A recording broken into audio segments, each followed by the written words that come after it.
Today is a big day for Nathan Packham. 30 other podcasts out there in the WWE Universe, but there's only going to be one winner in this fight. I'm going to be throwing over the top rope, throwing them all over the top rope, one by one, until I become the victor of all podcast wrestling. Heaven! See you at the Royal Rumble. Masculinity, Royal Rumble 1989. Wrestler Review coming up now. Hello, wrestling fans, and welcome to the 12th episode of the Wrestle Review series. I'm your host, Nathan Packham, and I urge you, wherever you're listening from, to be sure to like, repost, and share if you're enjoying the content. And you can send feedback to WrestleReviewFans@gmail.com. Please do, because I've still never received any emails to that email account. So, there you go. Don't forget, all other episodes are archived on our YouTube and SoundCloud page, so be sure to check those out as well. You can follow Wrestle Review on Facebook and Twitter. You can find us at facebook.com/WrestleReviewFans or at WrestleReviewPC on Twitter.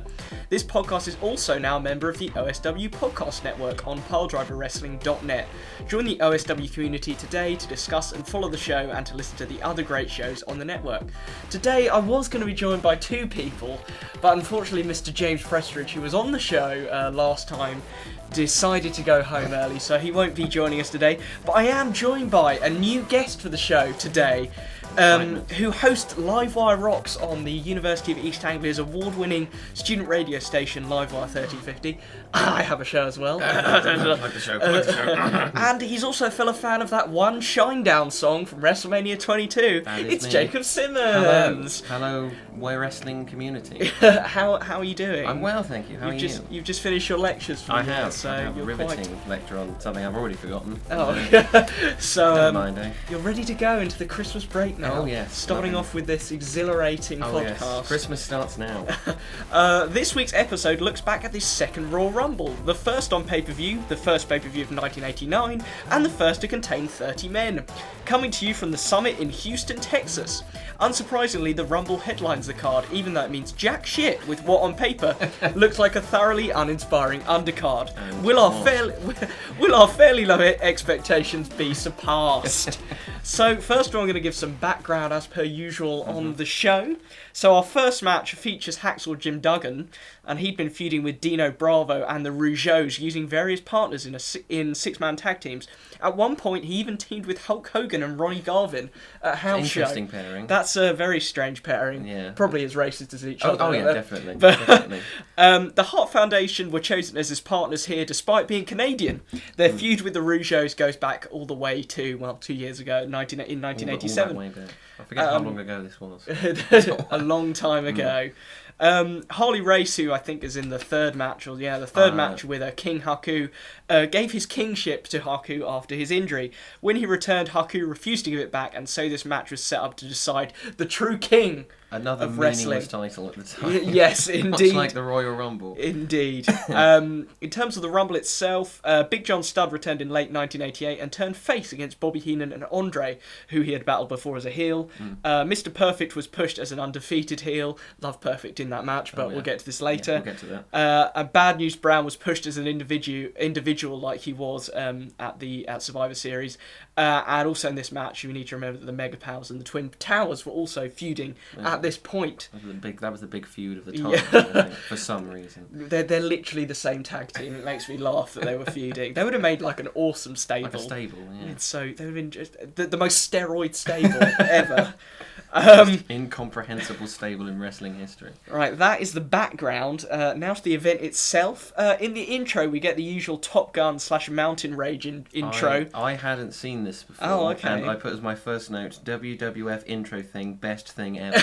Because I loved it. Yeah, it was amazing. It's quite the masculine drama to begin the show. You could really tell the target audience of the company. Yeah. We need a logo flying through mountains. Flying through mountains for no decent reason at all. But I thought it was the best thing ever. So. And we got the What the World is Watching tagline as well, followed by a garish picture frame intro as Vince takes us awkwardly through the competitors. Did he do this live? And he was behind himself. I think. Yeah. I have put announcer behind himself. He was like, Mr. Perfect!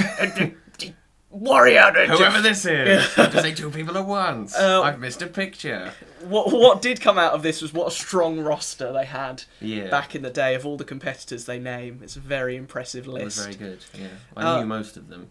Yes, which is something I think you I know don't get most of it. nowadays. Yeah, we're live from the summit in Houston, and a much thinner Jesse Ventura has a hat on again, but this time it's not his racist pilgrim It's one. not the racist hat. No. From and he looks so much thinner. It's weird. He looks well. Have you seen WrestleMania 3? I always bring this up with his snakeskin suit. I've seen the snakeskin and he suit. looks ridiculously steroid. Shame he got injured because he's a great talker. He was. We're straight into match 1, which is a 6-man, 2 out of 3 falls match. Dino Bravo and the Rougeos, the Canadians, with Frenchie Martin. We're told that they're now Memphis-based as they wave they have a different intro, don't they? They wave their American flag to as some sort of heelish move. I don't really get it. I don't know what that was about. And they're also with Jimmy Hart. They're against Jimmy Hart. Jimmy Hart's very good. Versus the Hart Foundation and Hacksaw Jim Duggan. Now, did they make this a 2 out of 3 falls match to pass time on the undercard? I feel like they did. Now you've said that, yes. Definitely. That's exactly what happened. I think we only get like 4 matches on this card, so it makes it's a really sense. tiny card. Yeah. We get a weird glasses routine set up in the corner by the Hearts, which is classic at the start. Jim Duggan gets a huge pop. Well, is the patriotic Republican 80s. Jim Duggan. Yeah, Tim Tim Juggan. Juggan. The cheap knockoff of Jim Duggan, because Jim wasn't available. It's like Mad Braddocks. There's a hilarious moment where the Rougeos hug each other in the corner affectionately. We get some cool early spots, including a test of shoulder strength between Dino Bravo and Jim the Anvil Neidhart, a 6-man battering Iron Ram. You're messing up now. Iron Jam Ram, in which Jim Neidhart takes the lead as a former football player. Bravo hits a side suplex, his finisher, or so I thought, but doesn't go for the pin. I don't know. And then the Rougeos do their sit-down, man-on-shoulders tag team move off the top rope thing. That's what it's called. To give them a 1-0 lead. Do you know the name of this move? What the hell is it called? I don't. The Rougeau Buster. I don't know. Something stupid. What I will give to them though is that this is a beautifully executed move for such an awkward and nameless thing. The Rougeos were very good, technically, I thought. Yeah, I will espouse my slightly controversial opinion on that in a second. Stay tuned. What I noticed is that it was pretty unfair that the winner and loser had to start the next fall. Yeah. That seemed like a really strange thing to me. Very 80s. Oh, we've got to keep in the rules. I did like the keeping to the rules, though. Yeah. I did like that. It's a rarity nowadays. Bret takes an Irish whip full on his front so well. That's classic Bret Hart. Crowd tried to help Bret Hart in his bear hug by chanting USA. Ventura is confused by this, unsurprisingly, and Monsoon tries to cover this up by saying Jim Duggan is on the team, so it's applicable in all circumstances. Good save, Gorilla. Good save. I'm sure the Hart Foundation were loving that. Oh yeah. Bret Hart Americans. Bret Hart's in there for ages to build the hot tag. Referee misses his eventual tag to Neidhart, so the painfully long Bret Hart action continues. Yeah, he was in there a while. Yeah. Hart and his former manager Jimmy Hart interact briefly. Jimmy Hart asks him to submit, but Bret says, never! Don't know if you caught this. I think it's the most emotional Bret's ever been. That was really digging deep there. Yeah. From the head there. Raymond has the time to do a springboard flip over the top and then struts. Such is how fucked Bret is at this point. Hart blocks a monkey flip, atomic drop, and Jim Duggan goes mad off the hot tag. 2 springboard splashes where Bret botches and almost kills himself. Did you see this? Kind of landed hard on his shoulder. I saw the botch. Can I have that in? Yeah, I think so. And a standing elbow by Duggan levels the scores, even as Morella has to count quickly to stop Bravo from breaking it up. It was at this point that I realised the Rumble signs up above the arena were moving. Were they? I thought it was quite cool. I didn't notice this. Maybe it was like an audience thing, like, oh, you can see this bit. Oh, no, you can't. Oh. Duggan is now beaten down, but an atomic drop inadvertently sees Duggan bounce to his corner to tag in Hart. I like this idea. Don't see it much. At the finish, a Duggan 2x4 shot is not seen by the referee. Hart gets the cover, and another very quick count from Morella again sees the faces pick up the win. What did you make of this one? I liked it. It was all right. I think against the backdrop of the other matches, which we'll get to, it was quite good. Yeah. I like the explanation of the rules. I thought that was good. The one thing I did have a problem was there was a lot of the same sort of moves being thrown around. Right. They only did about 5 or 6 different moves, and the end result, the dirty finish from a face, I'm not sure how I feel about that. Yeah. I like it because it's different, but also doesn't really build into the face dynamics. We've seen him employ the 2x4 before on this. I saw the sort of the Jim Duggan merch in the audience. People actually had sort of with plush, the foamy, the foam 2x4s with amazing, Hacksaw written across foamy them. and phony. Yeah, I gave this one 3 stars out of 5. So, yeah, same as me. Standard opener, which ran slightly too long for me, and I actually thought the Rougeos might have outshone the Hearts here slightly. Do you think? Yes. I think Brett was very good in this. But Brett looks like a hero in my little notes. But the Rougeos did strut. They did strut. I didn't see Brett strut at any point. He was too busy being a hero to strut. So that's match 1. We now go backstage for some classic pre-Rumble comments. The $1 Million Man bribes Slick after getting a bad number. Yeah. The Honky Tonk Man is unhappy. The Bushwhackers almost break the machine trying to get the number first.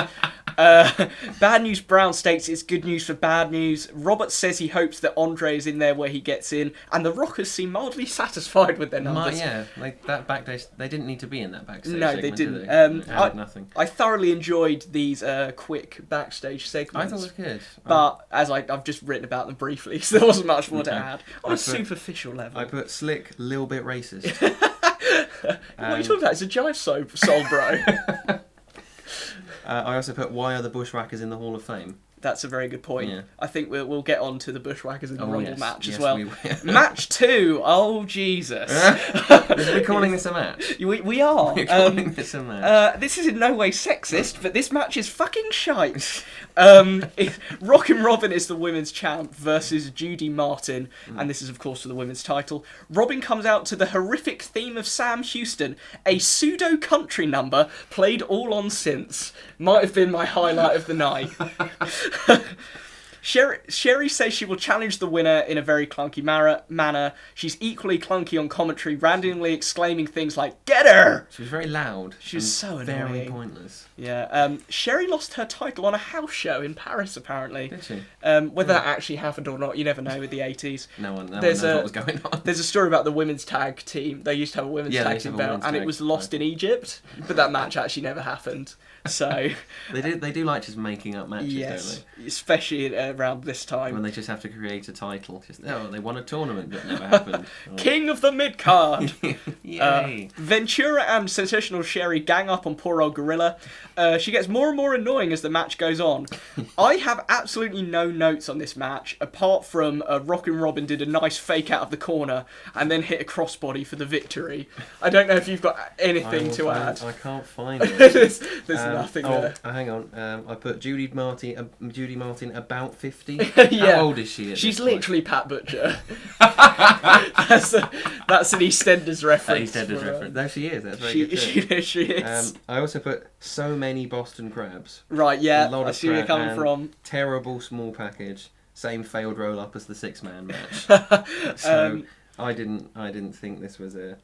I gave it 2 good. out of 5. A very nice ending, but the rest was awful. I like the fake out as well. The rest was awful and not helped by the simply atrocious commentary provided by the number 1 contender, Sensational Sherry, who didn't. There seemed to be no official announcement as her as number 1 contender. I didn't know she was number just 1 like, contender. I am! And it was decided. I am number 1 contender because I have decided it right now. Yeah, on commentary, being loud and just saying things like, "Get her! Get her!" That's it.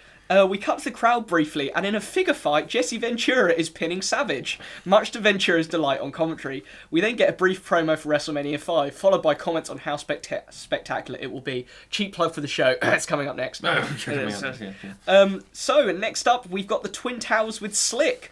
Akeem is awful, repeatedly doing stupid gyrations as the interview progresses. Slick says he hasn't seen Ted DiBiase in a month. They repeat footage from earlier, which of course shows otherwise. And Slick says that he thought Ted DiBiase was a shoeshine guy he used to know. He really is a jive soul, bro. Oh, yes. Now, one of my favourite parts of the night, the super pose down. Oh, yes, the super pose down. I thought it was going to be absolutely shite, but I thoroughly enjoyed it, actually. This is worrying slightly. Mean Gene introduces the super pose down, aka the Steadfest of the century. Second year at the Royal Rumble that there's been a long non-wrestling content after segment, Contest, I should say, I think after Bravo's record weightlifting attempt the year before, where he was helped by Jesse Ventura.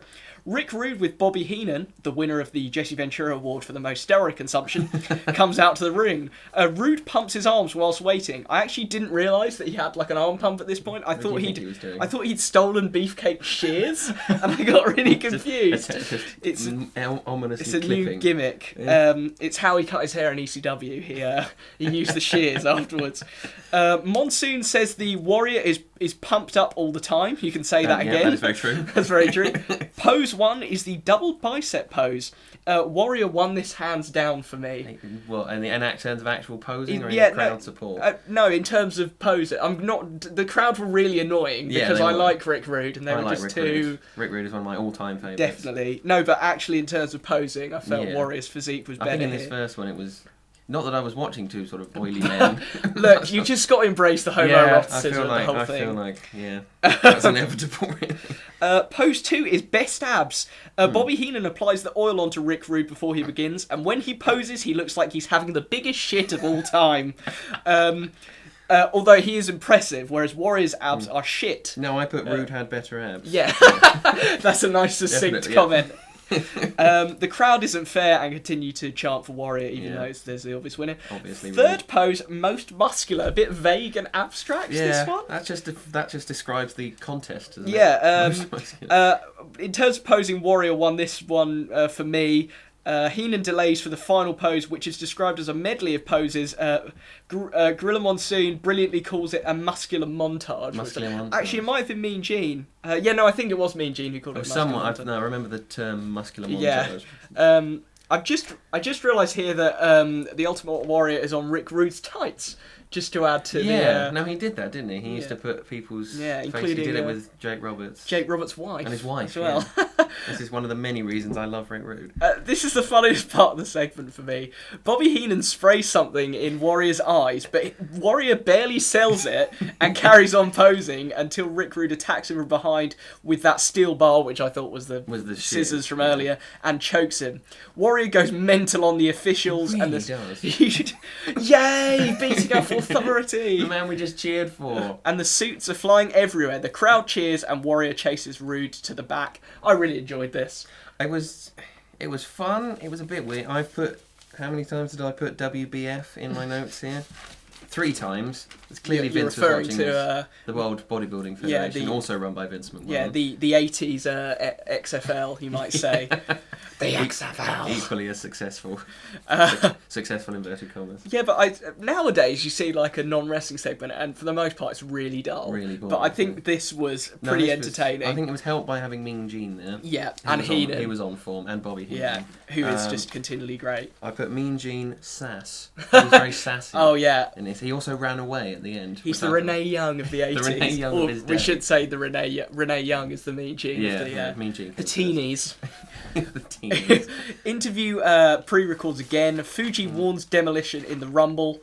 Elizabeth says she's cheering for both of the Mega Powers. Jimmy Hart talks up Valentine briefly and Honky Tonk Man a lot. Obvious favouritism. Ventura is sitting in the King's chair. I like that. He fancies a go himself. And of course, for this match, Bobby Heenan's out again because he's managing both King Haku and Harley Race. I like that he was managing both. That was good. Worked very well with Heenan's character. And as we'll discuss, he sells it very well. He does. So match 3, King Haku versus Harley Race. There we go. First question, are some developmentals carrying Haku? I want to know who they are. It's the 80s NXT. I'm expecting to see CM Punk as a gangster. As a gangster. That would be interesting to see who was carrying, because it is usually someone. There's usually one in there. Yeah. Who became mildly famous. They weren't masked, were they? They were. They're dressed in like togas or something. It was a bit strange. Remember? Yeah. Well, we just had the bodybuilding segment. We just had the superposed now. So. Race comes out and hilariously throws Haku off his throne, which I loved. I thought that was great. Great work from Harley Racist there. But Bobby Heenan contradicts his instructions depending on who is getting the upper hand. Great management here. Great segment. I can't talk up Heenan enough. I think he's been the MVP twice already on this podcast. He's done well. Oh yeah, he's definitely one of the best managers, if not the best manager of all time.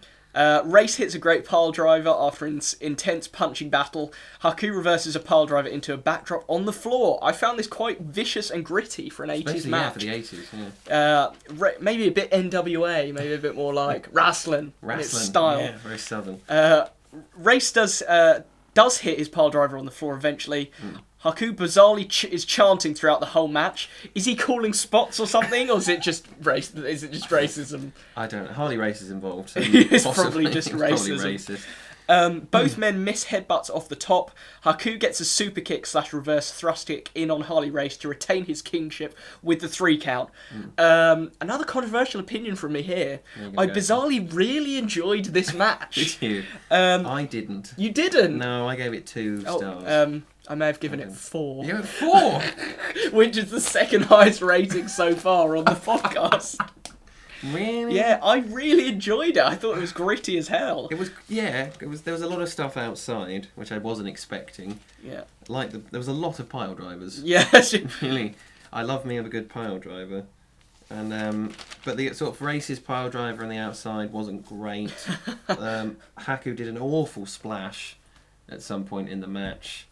Although I did like the thrust kick at the end. I thought it was very good. I've watched this match twice, I think, and I've really enjoyed it both times. Yeah, it's really strange. Because Harley Race can't really move, and I still really enjoyed this match.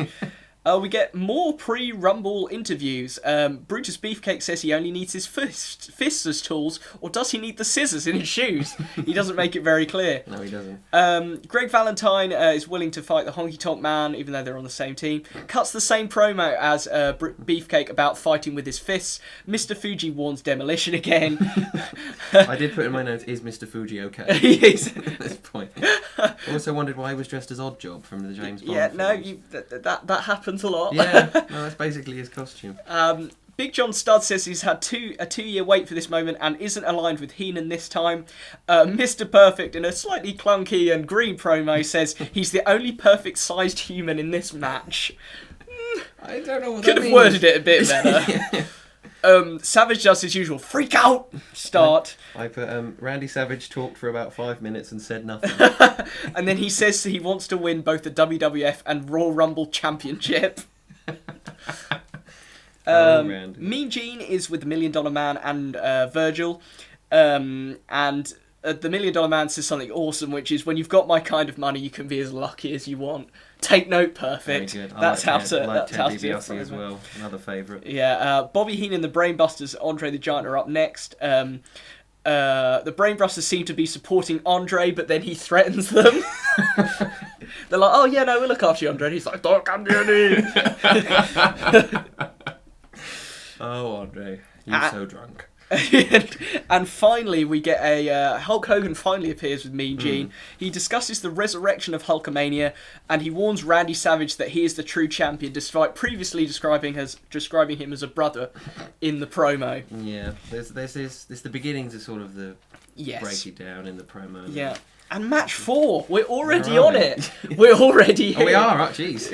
It's the main event. The main event. Can I say before it started, Howard Finkel needed notes at this point to remember the Royal Rumble introduction. Remember the rules. Not as refined. No, as his predecessors.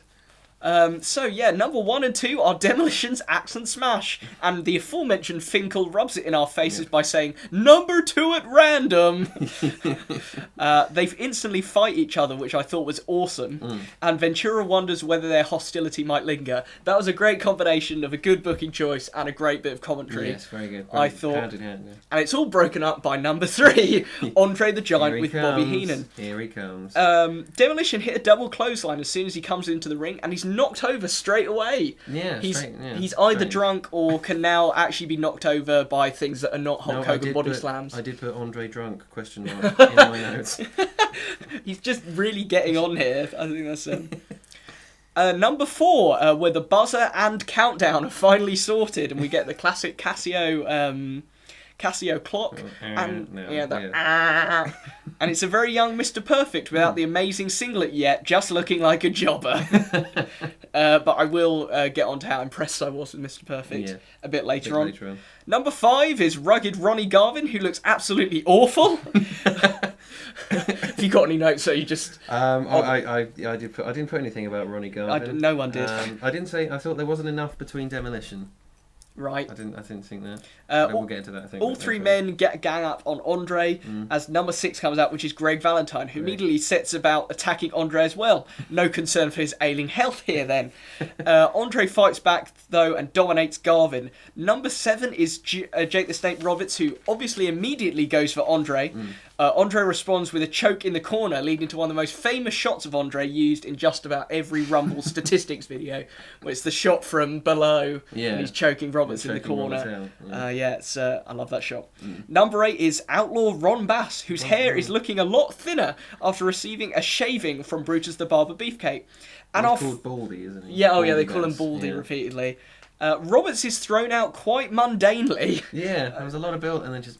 The first guy to go as well. This is surely... the first guy to go? Yeah. I thought someone else had been eliminated. I haven't got anyone. I don't know. I'm reading this rather long paragraph, so I might have missed on.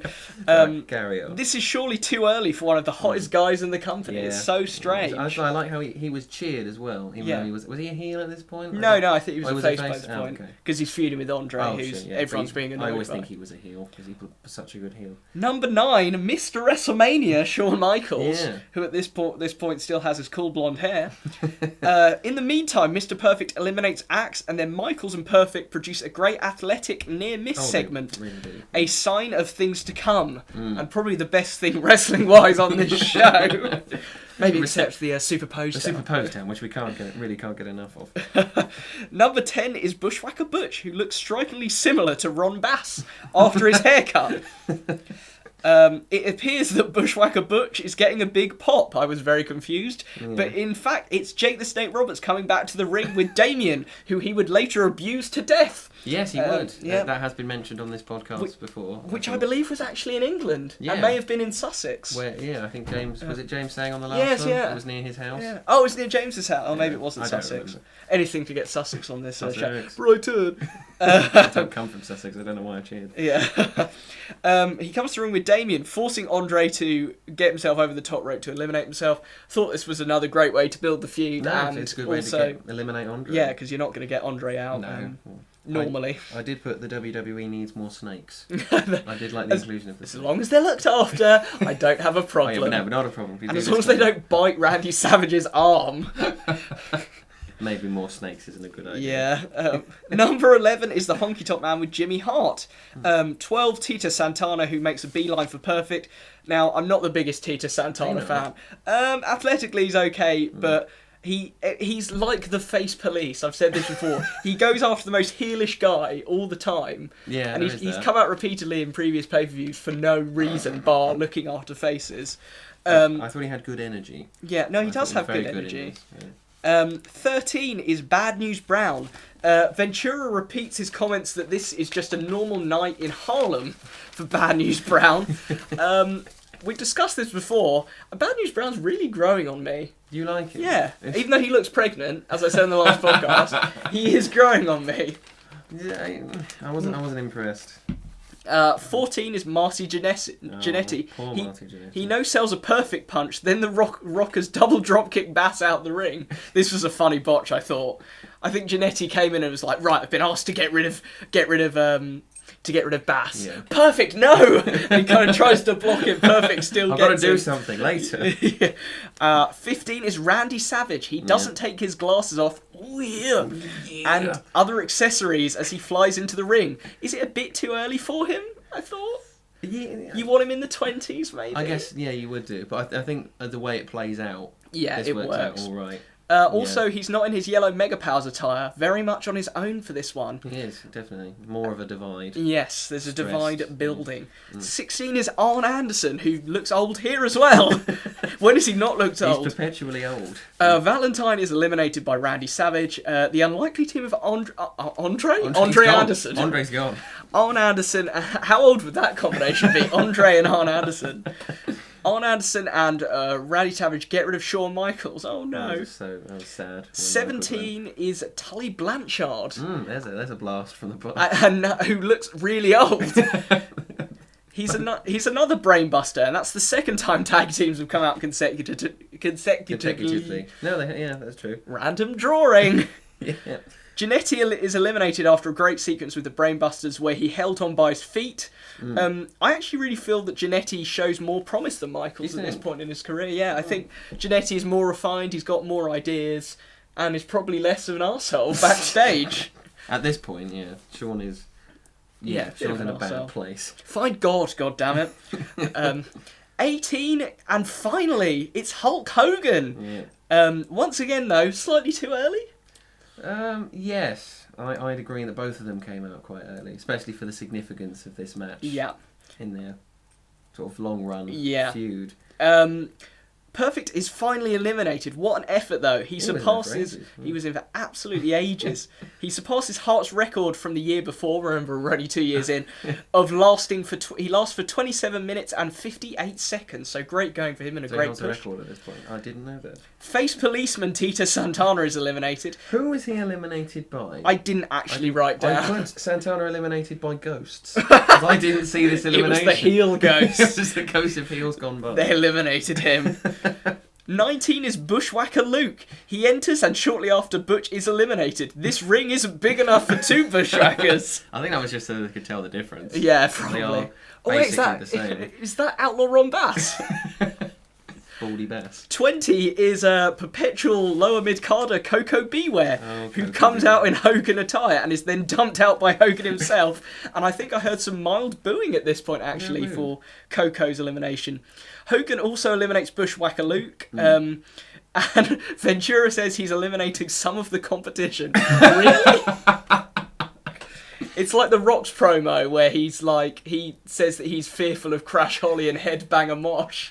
It's one of my favourite Rock promos. No one is afraid of those people. 21 is the Warlord. Hogan eliminates both Brainbusters and eliminates the Warlord in 2 seconds. This is the record that lasted for absolutely ages. And the Warlord takes this so well, I thought, as well. The way he lands on his feet after it is like, what? What just happened? A record that would stand for ages, and I think it's currently held by Tito Santana. The heel ghosts are back. No, by Santino Marella. Yeah, like 1 second. And he's like, I wasn't ready. Love Santino. Then the biggest moment of the match easily. In trying to eliminate Bad News Brown, Hogan also eliminates Savage. Great way to do it, I thought. Yeah, no, very good. An argument ensues between the 2 mega powers. Elizabeth comes down to calm it down and they shake hands on her advice. Well, it's all solved then. Yeah, thanks, Elizabeth. That's it. There's nothing's building for WrestleMania. I put mega powers have a mega hug. It was a very aggressive, manly hug. Yeah, it was superposed down. Superposed down. 22 is the Big Boss Man. There's a big pop actually for the Hogan and Big Boss Man rivalry. Boss Man hits a crazy dangerous pile driver on Hogan. No wonder this move has been bad now, especially for bigger guys, because it's just crazy. 23 is Akeem. Another tag team. Yeah, it's this DiBiase's doing. No way could you get these numbers together, apparently. But what about Demolition and the Brainbusters before? They eliminate Hogan quite tamely, although Hogan did have time to garner 10 eliminations before he went out. Is that a record? I think at the time, yeah. So yeah, Hogan came out at 18 and was eliminated after 23 and got 10 people out. Like, he was eliminating guys like, he eliminated both the Brainbusters at once, didn't he? And then Warlord win. Yeah, so Bushwhacker Luke. Bushwhacker Luke, the competition. 24 is Brutus Beefcake. He helps Hogan on the outside, who won't let his elimination go. Classic Hogan. Hogan drops the rope on the outside and eliminates the Big Boss Man. So annoying. Yeah. Just go away, Hogan. They fight to the locker room. 25 is the pseudo countryman, the Red Rooster. Oh no, actually that was Sam Houston. I got that wrong. Both Big Boss Man and who is it at this time? I've completely lost my train of thought. Who are we talking about? Oh well, Red Rooster's Someone. in. Yeah, Red Roosters. That's the important thing here. Oh, both Bruce Beefcake and the Red Rooster tried to get rid of Akeem. Yeah. 26 is the Barbarian. He decides Barbarian. The Barbarian sounds like a club. The Barbarian. He decides not to help the faces eliminate Akeem, unsurprisingly. 27's Big John Studd. And here he is. Oh God, no. He throws out the Red Rooster on the way to get to Akeem. 26 is Hercules, who literally does nothing throughout. That is a pretty good definition of his entire career. I think he's terrible as a face. I quite like him as a heel, actually. Yeah. Really? Bar his steroid abuse, obviously. There was that. 29 is Rick Martel. 30 is Ted DiBiase with Virgil. Virgil is supposedly allowed to stay at ringside because he is not a manager. He is a slave. Yes, I was going to say that. I'm always uncomfortable when Virgil's on screen. Jesse Ventura reckons that Virgil might randomly enter as entrant 31. This isn't 2011, Ventura. Come on, Jesse. Oh, the 40-man Rumble. What an event. Rooster is eliminated by Ted DiBiase. The Barbarian and DiBiase also eliminate Hercules and Brutus Beefcake after a sleeper attempt from Brutus. Martel eliminates the Barbarian despite taking a diving headbutt. Akeem dumps out Martel after a failed crossbody. Ted DiBiase and Akeem gang up on Big John Studd, but a shit clothesline from Big John Studd sees Akeem eliminated. So much for putting over his strength and destructive abilities. This is a great bit. DiBiase offers money to Big John Studd, but he's having none of it. To be fair to the big man, he hits a great double arm suplex, but then a terrible gut wrench. No offense from DiBiase whatsoever, and Big John Studd just throws DiBiase out to win, and Virgil gets a kicking as well and is thrown out as entrant 31. 31, yeah. Why Studd? So many questions. What plans did they have for him? Just nothing. I don't think this really led to anything. No, I will discuss what's coming up in WrestleMania 5. This does not progress anything. DiBiase is the obvious winner. If Hogan and Savage are gone, it doesn't matter because it's not related to WrestleMania at this point. You might as well just give DiBiase something. But apart from the finish, I really enjoyed watching this match. It was fun. I gave it a 3.5 out of 5. Where am I? Oh, I gave it 3. Okay, we're not far off. Yeah. An easy and smooth watch, especially the Hogan and Savage moments. After that, it was awful, and obviously DiBiase should have won, but I will let that slide. Are those your basic thoughts? It's Big John Studd. They did nothing with it. I mean, if you're not going to have it as the WrestleMania thing as it is nowadays, you might as well use it to sort of build someone up, and they didn't. Bit of a waste. DiBiase could have won it, definitely. They could have done something with that him. should have been what happened. Yeah, the Mega Powers spot, sort of the build to the feud, happened at a really weird time. Yeah. And Hogan getting eliminated really mundanely after that. It was really a strange clean elimination as well. We're sort of just saying, Hulk Hogan, he's great and all, but he can lose. He can. It's 89. The Empire is slipping. We get a final WrestleMania 5 promo and stills with Big John Studd. This is actually, though, Hacksaw Jim Duggan's music with the ho in the background.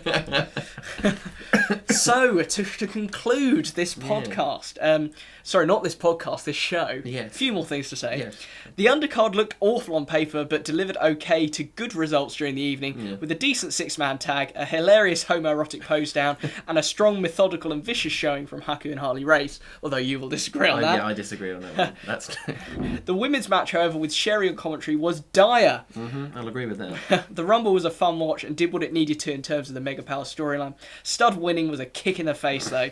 My MVP for this event was Perfect, who lasted nearly, not as in Mr. Perfect, who lasted nearly half an hour, even if his character was nowhere near its full development yet. Worst for me would either be Akeem or Judy Martin. Do you want to go for a pseudo-African gimmick or Pat Butcher?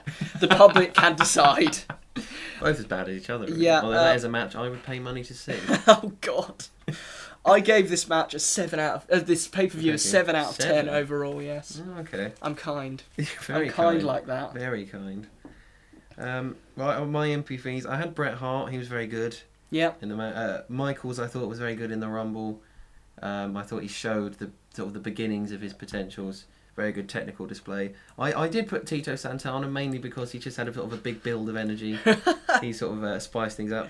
Same with the Mega Powers, but mainly just because of their sort of drawing ability on names only. Yeah. I also had Mean Gene because he was at his finest. Has sass. Yes, the Mean Gene sass. He's always great and always an MVP. I'll agree with Judy Martin being useless. Okay, we'll decide on Judy Martin now. Akeem, despite his terrible... he was pretty useless as well. Yeah. It was. I think he tried an avalanche at one point in the Rumble and he couldn't run fast enough to make it happen. So I find that quite amusing. Yeah, I think I agree with you on the sort of the useless people. In this Rumble. What would you give it out of 10? I'd only give it maybe a 5 or a 5.5. It was very average. It was no sort of big developments. Even the Mega Power storyline had a bit to go yet. It was a good watch. It was a nice way to pass the 3 hours. Yeah. Nothing special. Negativity. Very negative. I need to embrace the power of positivity. Here's a cheeky bit of aftermath for you. Aftermath. 19,000 fans were in attendance at the summit, and around 165,000 people bought the pay-per-view, according to slightly uncertain internet sources. Figures, was this first Rumble on pay-per-view? Yes, it was. Right. 88 was a TV special. Yay! The Rockin' Robin and Judy Martin match was the last women's match for a title at a pay-per-view for nearly 5 years. Robin left the company in 1989, and the title was actually deactivated until 1993. I didn't know that. Yeah. Sexism. Jake Roberts and Andre the Giant would continue their feud and would have a match at WrestleMania 5 with Big John Studd as a special referee. His Rumble victory That's really what it was. This was the Royal Rumble for special guest referee. In the match meant something. Warrior and Rick Rude would also have a match at WrestleMania 5 after the pose-down attack. That was for the championship, wasn't it? Yes, I believe it was, and we were discussing that next in the next podcast. Plug the next show. Oh, I will in the outro. I'm going to. Yeah. On the February 3rd edition of Main Event, Akeem threw Savage onto Elizabeth on the outside. Hogan rushed backstage with Elizabeth, leaving Savage on his own. Savage slapped Hogan on the way back, and Savage left with his belt. Hogan still picked up the win, obviously. Of course, but Savage became increasingly paranoid, felt Hogan was jealous of him, and that Hogan lusted after Elizabeth. He turned heel, attacking Hogan and Brutus Beefcake, who tried to intervene in their altercation backstage. The Mega Powers would then explode. It was an implode, I think. It was implode, that was yes. The tagline of WrestleMania 5. At WrestleMania 5. Yeah. So that is it for today. We managed 40 minutes of... But that's 10 minutes per match. There wasn't a lot of fat to the bone, as it were, in this pay-per-view. I still very much enjoyed it. So that is a wrap for today. Thanks for listening into this edition of the Wrestling Review podcast, looking back at the Royal Rumble 1989. Remember to like and subscribe if you're tuning in from YouTube, repost and share on SoundCloud, and please send your feedback to the email address, please. WrestlingReviewFans@gmail.com, even if it's just like, it's shit, from YouTube commenter. That's all I want. Anonymous. I've written here thanks to James and Jacob for joining me, but thanks to Jacob for joining me. Welcome. Get back soon, Presto. I'm sure Simmons will be back. We have to rewrite it. I'm sure they'll be back on at least. No, not there. Simmons will just be the back one on it. At least some of the shows I do at university, and I think we'll probably do WrestleMania 5 hopefully in January, possibly. Something to look forward to. Yes. Don't forget to listen into the other awesome shows on the Piledriver OSW podcast network. Join us next time for WrestleMania 5 on pay-per-view. It looks like a great card, and we'll finally see the conclusion of the elongated implosion of the Mega Powers. Hope to see you then. Catch you and I'll catch you in a bit, wrestling fans. Thank you again to Jacob for joining me. Thank you for having me. Bye bye, wrestling fans. Bye bye.